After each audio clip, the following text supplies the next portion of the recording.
తండ్రికి మించిన తనయుడుగా రాష్ట్రాన్ని పరిపాలన చేసి చూపించిన ముఖ్యమంత్రి ఎవరైనా ఉన్నారంటే వైఎస్ జగన్మోహన్ రెడ్డి అని మాజీ మంత్రి కురసాల కన్నబాబు పేర్కొన్నారు.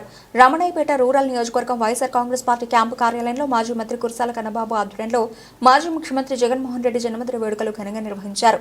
నాయకులు కార్యకర్తల మధ్య కేక్ కట్ చేసి సంబరాలు జరుపుకున్నారు. ఈ సందర్భంగా కన్నబాబు మాట్లాడుతూ చెప్పాడంటే చేస్తాడనే రీతిలో రాష్ట్రాన్ని అభివృద్ధి పథంలో ముందుకు తీసుకెళ్లారని కొనియాడారు.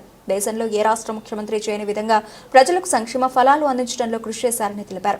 మాజీ ముఖ్యమంత్రి జగన్మోహన్ రెడ్డి జన్మదిన వేడుకల సందర్భంగా అనేక సేవా కార్యక్రమాలు నిర్వహిస్తున్నామని తెలిపారు. ఈ కార్యక్రమంలో నాయకులు, కార్యకర్తలు తదితరులు పాల్గొన్నారు.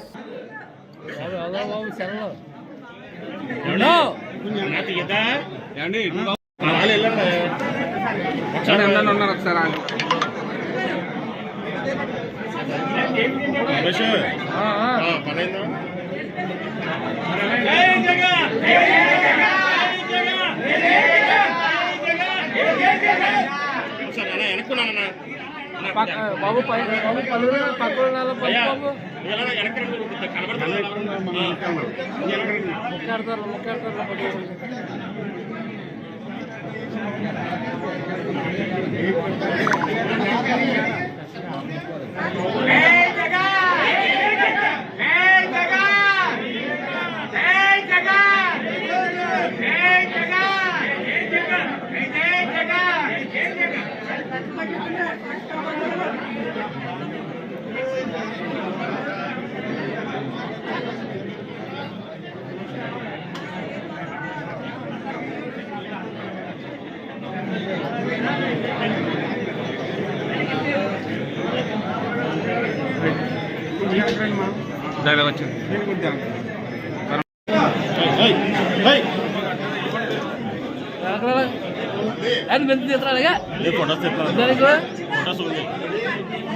పడుస్తుందా ఎండలేవు అడిగాను నేను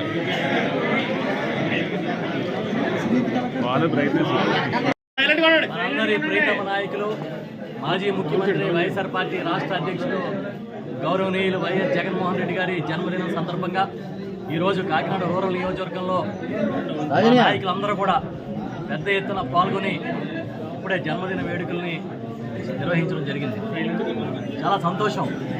ఒక నాయకుడు వెనకాల మనం ఉన్నామంటే తలెత్తుకుని తిరిగేలా ఉండాలి. ఒక నాయకుడు వెనకాల ఉన్నామంటే ఒక ధైర్యం వెనకాల ఉన్నామనే ఫీలింగ్ రావాలి.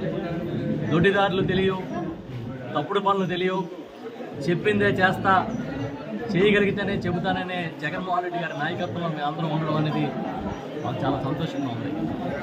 ఇవాళ 52వ జన్మదినం పురస్కరించుకున్న జగన్మోహన్ రెడ్డి గారు ఒక్కసారి వెనక్కి వెళ్ళి చూస్తే అనేక పోరాటాలతో, అనేక కష్టాలతో ఇక్కడి వరకు వచ్చిన నాయకుడు ఆయన.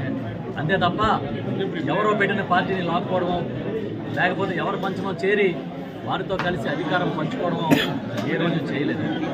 పూర్తిగా తన శక్తి సామర్థ్యాలతో తాను కేవలం ప్రజల పక్షాన్ని నిలబడి, పేదల పక్షాన్ని నిలబడి నేనున్నాను మీకోసం అనే ఒక నినాదంతో ముందుకు వచ్చారు. గత 5 ఏళ్ల పరిపాలన తీసుకుంటే ఈ దేశంలోనే సంక్షేమానికి బ్రాండ్ అంబాసిడర్ లాగా ఉన్నారు. మొన్న ఎన్నికల్లో 2024 ఎన్నికల్లో హామీలు చంద్రబాబు నాయుడు గారు సూపర్ 6 అని ఇస్తా ఉన్నారు. మనం కూడా హామీలు ఇవ్వాలని అన్నప్పుడు అలవిగాని హామీలు ఇవ్వలేను, అమలు చేయలేని హామీలు ఇవ్వలేను, నేను నిజాయితీతోనే ప్రజల ముందుకు వెళ్తామని చెప్పి ఓటమి ఎదురైనా పర్వాలేదని చాలా ధైర్యంగా నిలబడిన నాయకుడు ఎవరంటే జగన్మోహన్ రెడ్డి గారు. వాళ్ళ హామీలు ఇచ్చి వెనకపోయిన ప్రభుత్వంలా కాకుండా చెప్పినది చెప్పినట్టుగా చేయగలిగిన నాయకుడు ఉండడం అనేది ఈ రాష్ట్రంలో ఒక గొప్ప విషయంగా భావిస్తూ మేమందరం జగన్మోహన్ రెడ్డి గారి జన్మదినం సందర్భంగా ఆయన నిండు 100 ఏళ్ళు ఉండాలని, ఎప్పుడూ ప్రజలకి అందుబాటులో చేరువలో మా పార్టీని ఉంచే విధంగా ముందుకు నడిపించాలని మనస్ఫూర్తిగా కోరుకుంటూ ఉన్నాం. నాతో పాటు మా నాయకులందరూ ఇవాళ నియోజకవర్గంలో ఉన్న మా నాయకులందరూ కూడా పాల్గొన్నారు. మండలాల్లోనూ వివిధ గ్రామాల్లో కూడా జన్మదిన వేడుకలు జరుగుతున్నాయి. అనాథాశ్రమాలు, వృద్ధాశ్రమాల్లో కూడా పెద్ద ఎత్తున కార్యక్రమాలని, ఈరోజు సేవా కార్యక్రమాలు నిర్వహిస్తూ ఉన్నాం. జగన్ అంటేనే ఇవాళ పేదల పక్షాన్ని నిలబడ్డ నాయకుడని మరోసారి నిరూపితం అయింది. అలాంటి జగన్మోహన్ రెడ్డి గారు ఎప్పటికీ ఆయన ఆరోగ్యంతో సుఖ సంతోషాలతో ఉండాలని మనస్ఫూర్తిగా అభిలషిస్తూ మాతో పాటు మా నాయకులందరూ ఎంపీపీలు, జడ్పీటీసీలు,